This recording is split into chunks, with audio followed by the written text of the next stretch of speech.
Hello, everyone.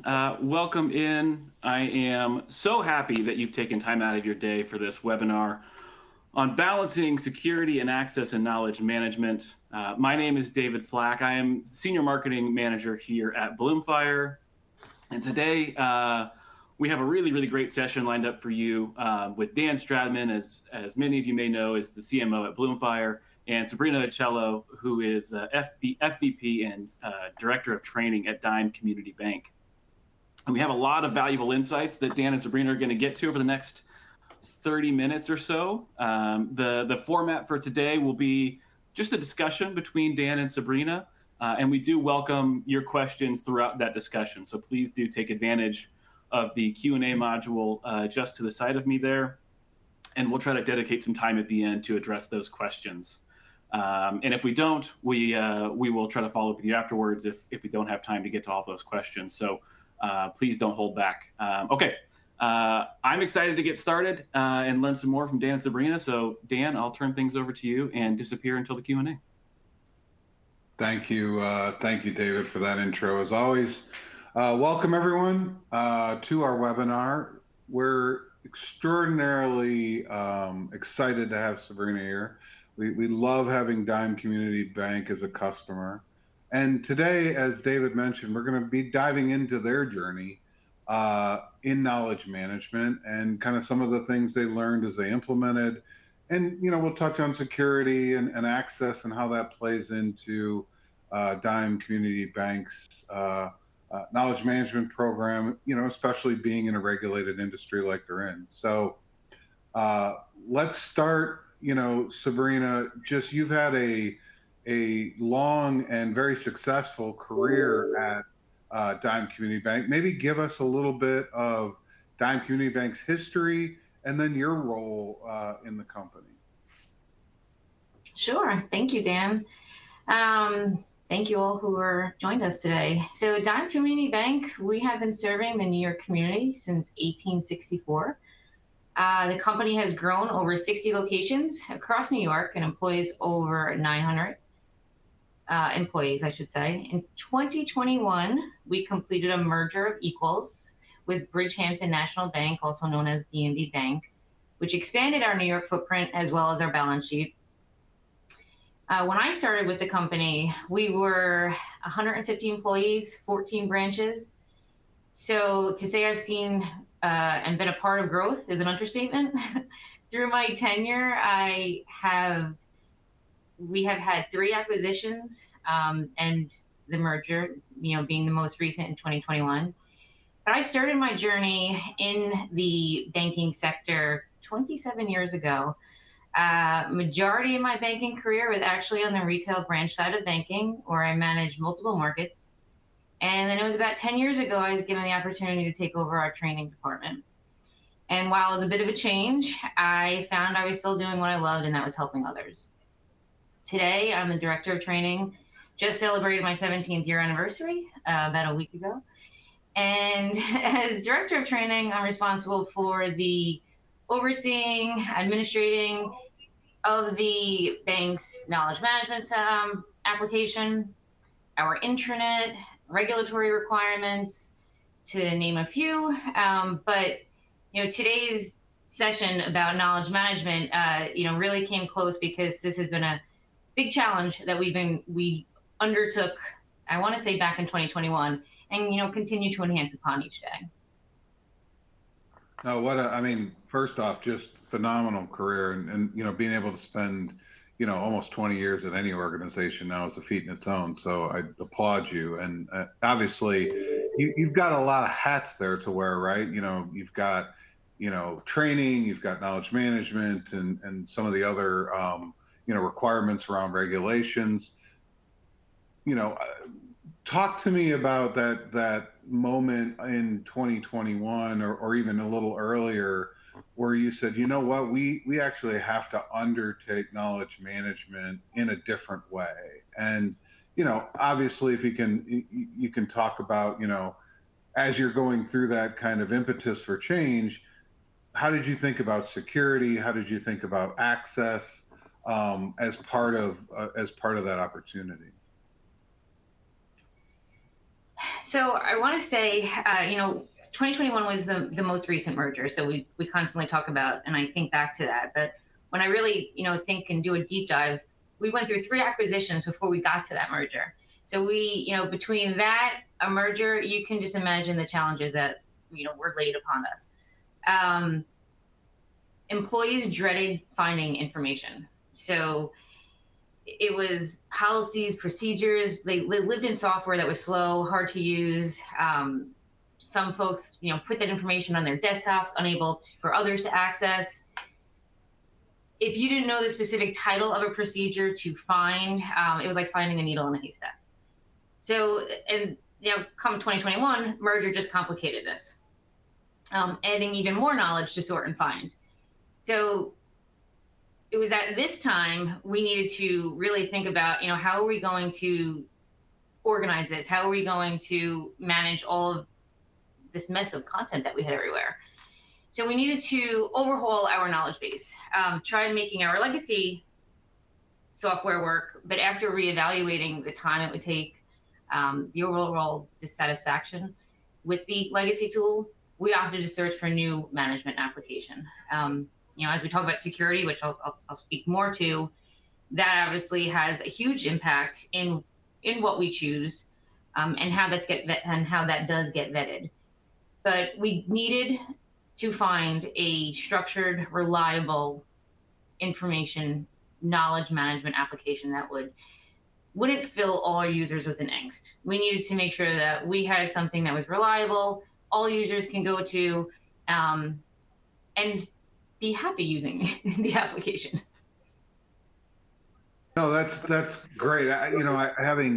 Having worked in larger organizations myself in my past, like a lot of times, you'd run into situations where you have to trade off kind of security for usability, right? Where it's, hey, we need to keep this siloed, or we need to keep this separated out, and then that would end up, creating its own issues in terms of, searchability, usability. So, as you're going through that kind of process, obviously you landed on Bloomfire, and we've been partners since. But maybe go through a little bit of that process, like of you identifying the right tool for the org, but then also having to get it through the various hurdles with IT or security when it comes to, all right, is this going to be an option that's safe enough for an industry like Dime Community Bank is in? Great question. And, part of that's all within part of the journey that we went through. So when we realized that we needed to overhaul this knowledge system, the goal was to find an easy to use platform that would provide a central source of reliable information employees can easily locate, can rely on, make better informed decisions in a timely manner. I want to say, evaluated about 5 different vendors at that time. Once we saw Bloomfire's solution, we knew what we wanted. Hands down, none of the other vendors that we, met with could produce and show us the benefits that Bloomfire was showing us. Just to name a few, the powerful search engine, the AI deep indexing capabilities.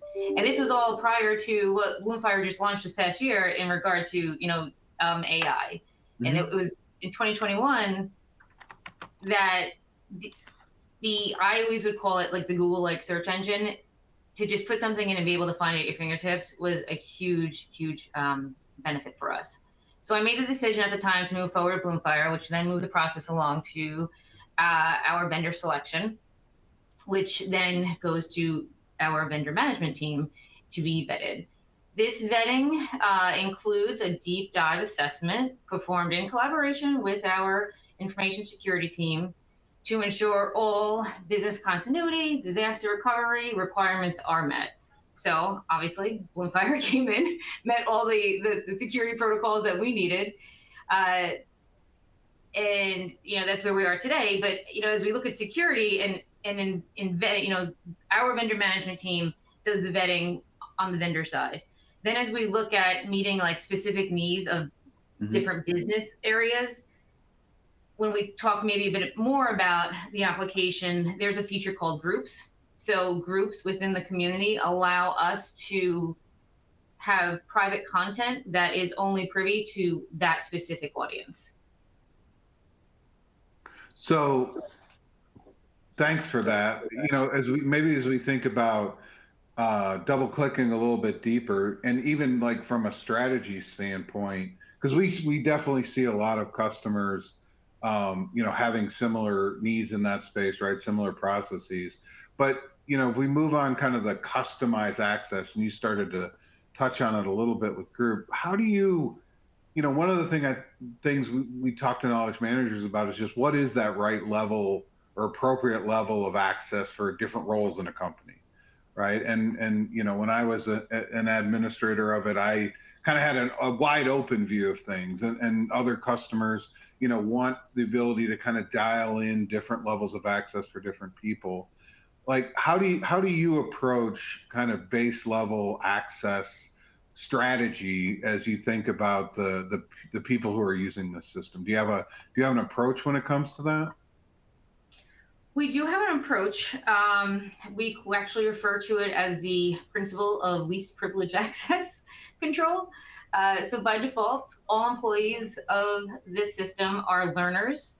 So as anyone gets entered into, I want to call it the community, they by default come in as a learner. It is then up to each area of the organization that has procedures and or policies to identify that role access. So by default, you'll come in as a learner, and then upon management submission to have your access changed to that of an author or moderator, we then go through that process. So, you know, that kind of speaks to scalability, right? You've mentioned that, you know, you've got different administrators or different access points. How within that kind of principle of least privilege access, how on the backside, like how are you managing that? Is that automatic using a process, or is that something that's pretty hands-on? No, it's all technology. So when we implemented Bloomfire, we also implemented the skim integration that was offered to us, which is huge. This does all the provisioning automatically within the community. We do not have to do a manual process there. The only manual process is the role access. So the skim integration will pull, you know, every user into the community. By default, they will start as a learner, and then there will be that manual process where upon management submission for, you know, for an author or moderator role is when we would then make that change. Okay.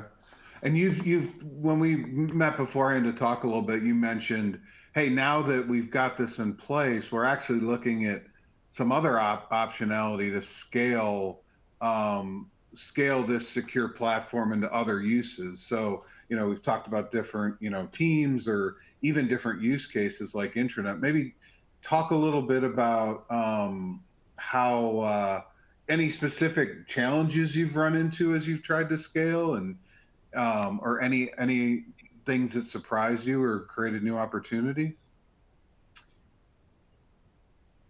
So the challenges, you know, as I mentioned earlier, was all the content, all the information that lived in, you know, old outdated software, lived on folks's, you know, desktops. That is, you know, has been the challenge. But when we introduced the new community within Bloomfire, that streamlined, centralized all that information. What we did find is that it was such a success in having this, and we also had the ability to build out another community, that we took our most recent business use case in the need to review our current intranet that we had in place. And currently, right now, as a organizational-wide project that I'm working on, is I'm actually migrating the intranet that we have today off of another vendor into Bloomfire. So, you know, one success story leads to another. You know, change for everyone, but everybody has embraced and loved the community that we use for knowledge management today. And I'm excited to see, once we go live with the new intranet, the success we get from that as well. No, that's really helpful, Sabrina. I think, there's, the ability to kind of migrate that content and get everybody using, similar technology. That's obviously a trend that's happening in the industry. We see a lot of, right? We've got IT teams looking to find ways to scale, existing software that's working and find other use cases. So I think that's a really great example. So let's maybe put your other hat on for a second. So move away from the knowledge management hat, put on the training hat, right? You're director, you're leading this for Dime Community Bank. What type of training do you have to do? One, to just ensure employees understand the platform or understand how to use it, but then maybe, how do they make sure they stay on the good side of security and access management type policies? That they're not going in and, suddenly posting something, out on Facebook or something. I will say everything is tightly held within the organization. But as we look at training, we offer live and virtual training. As I said in the beginning, our growth has just been tremendous, and in that growth, while our employee count when we initiated Bloomfire, we were probably at about 400 employees. Now we're close to 1,000. That didn't change the training team's size. So the need to be able to deliver training has been, huge, in making sure that we're keeping up and making sure that every new hire is, onboarded efficiently from day one. The first piece of training that every new hire receives is information security, is understanding information security and acknowledging the security policies that we have in place. And this all lives within the community. So we, as now when we talk about the training of the community, we train each employee as the end user, as just, navigating it, how to navigate, which is super user-friendly. And then there's different levels of training. So if you do have that author moderator role access, then we're going to have a training.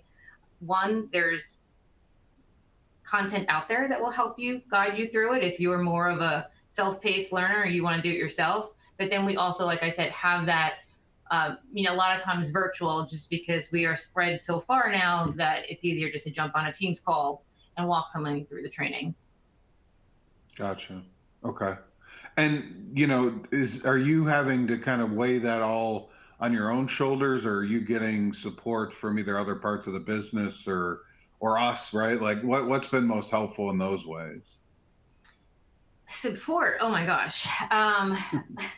Right from the beginning, I will say Bloomfire has been amazing. And it's funny because I started this journey in that I was the application owner of our knowledge management, application. So I started the process of meeting and, viewing other vendors, seeing Bloomfire, loving Bloomfire. So I'm the one that has had so much impact. And all I tell everybody within the organization is how great of a vendor this is. Not just an application, how great the vendor is behind it. When we implemented the community, there was little to no involvement needed on IT, which is huge, because any other thing that we have done in this organization, you're at the mercy sometimes of IT, waiting for them to do their piece. The Bloomfire integration team did everything. With little to no involvement from our IT side. That included training. So and to this day, our customer success manager is there. I meet with her monthly, how's everything going? As we now look to launch our new intranet, she has practices put in place. She has videos put in place. The level of support that we receive from Bloomfire is amazing. And it's, as I'm going through this journey right now on the intranet side, I have other areas of the organization working with me, such as marketing, different InfoSec pieces, and they have all come to me after and have said, wow, what an amazing vendor. And I'm like, I know, everybody thinks it's just me loving Bloomfire, but they all see that the follow-up, the offer to do training has really honestly been amazing. That I speak I can't speak highly enough when it comes to the support behind Bloomfire. No, and that's high praise, and we don't take that lightly. So thank you for that. And so maybe let's move on to, ultimately for any leader, it's really, any investment you're going to make in software or people or anything is going to be based on, hey, is the return worth it, right? And you can have the best customer success in the world, but if you don't feel like, the return is working, then that makes it a tough sell. But I know you've got a couple of good examples here. Maybe we start with the qualitative side, move to the quantitative side. So, what I've heard you say is, hey, we've had a lot of massive growth in the organization the last few years. Onboarding is getting a little bit smoother. But can you speak maybe qualitatively first, like what have you seen from that ROI or operational efficiency standpoint since kind of launching knowledge management with Bloomfire a couple of years ago? When we initially launched the first community, which is our knowledge management application, in the first 90 days of launching that, I'll jump back to this, but the data analytics that comes from Bloomfire monthly is always impeccable to be able to look at that and see, how we are best utilizing the application. But in those first 90 days of launching the community, we had over 12,000 views on 1,200 contributions at that time. Even our C-suite members were viewing and contributing to content. We had, users say, I love the system. So for us at that time to this, and currently right now, which is why we're moving on to a whole other community, is having our employees be that excited to use this knowledge management application was such a win for the company. Mm-hmm. So the level of, engagement, increased engagement was just right there. The numbers were showing it. The excitement we saw from folks were showing it. And I know, as we've worked with you, we try to, come up with, efficiency metrics based on, average salary and kind of time saved with different tasks. I think ultimately for that first implementation, that number was around $250,000, $250,000 a year. Does that kind of number resonate with the value you see, or maybe does that resonate with the value that you can sell into your kind of leadership and other stakeholders? Does that feel real? I would say it does feel real. I think, that valuation is also based off of the time allotment. It would take an employee to find content. And now the ability for an employee to go and find what they need at their fingertips without going to this person, going to that person, or not having that exact title. They're finding the information they need to make the appropriate decision, to be able to do what they need to do in their job. I definitely think that is in line. Okay. Really good. So, hey, we covered a lot of ground in this short amount of time. Sabrina, we'll leave a few minutes left for questions, though, if anybody's got them from the audience. But I heard you say a lot of stuff. Obviously, Dime Community Bank's been going through a massive increase in the number of employees, a lot of new faces as that mergers happen. But it seems like from an efficiency standpoint, you and your role are able to leverage the software to really get the most out of the org and kind of future-proof it. Any parting shots on your side that you want people to think about as they're thinking about, whether it's knowledge management and then the security aspect of it, or we can jump back to David and he'll take some audience questions. I think, one of the things that really resonated with me recently when I was thinking about this was we started this journey looking for a vendor that was going to help manage all of our content. But, we found the vendor, loved Bloomfire. It definitely did what we needed to do, but the application, the vendor, was only one part of the solution, and it didn't realize it at that time. It's also the support and that customer success team that really has created the success we see today. Well, we appreciate that. And yeah. And I mean, it's truly a partnership. You Yes. as a leader in the org are making it happen internally, and we're happy to be a part of that, and just appreciate your business. But thank you for today. Thank you for sharing some insights around Dime Community Bank and your experiences. I'll kick it back to actually, before I kick it back to David, I do have a question. So I told you I wasn't going to throw you a curveball, but I will. I know you guys are thinking about kicking off with some AI tools, some of the AI tools soon. Any considerations you have that you think about security and that? Is that is that a different set of parameters now, or is that kind of business as usual for the expectations around security? No, actually, great question. Something that recently was just discussed. There is a whole nother level, another set of parameters Mm-hmm. that the AI will need to go through because it's a new technology. And Mm-hmm. so, while we have, vetted Bloomfire, we still need to go through the normal business case usage because it is a new technology that is being introduced. Something that we're excited about, and I will say, meetings that we've had with our chief information officer, comfortable. And on an annual basis, we're always reaching out. Our vendor management team always has to recertify Mm-hmm. the SOX applications that we receive from Bloomfire. So I'm sure it's going to continue to be a success, but there is definitely another level of Yeah. vetting that's going to happen. No, thanks for taking that question. We're seeing that as well, right? With a lot of our clients, just that added scrutiny, and we know the system holds up to it, so we're excited to get you started with that, so you can get even more efficiency and effectiveness through the org. But Sabrina, thank you, David. I will actually kick it back to you this time, and we've got a few minutes left. We can go through any audience questions. Yeah, great. Thanks, Dan. Thanks, Sabrina. That was a great session. Really appreciate it. And just a couple, maybe just one or two questions we have time for. Sabrina, unsurprisingly, most are for you. So you mentioned that sort of, pre-merger employees really did not like finding information, and then kind of the 180 to today. But the question is, how has the implementation of a proper knowledge base improved the day-to-day operations for Dime employees?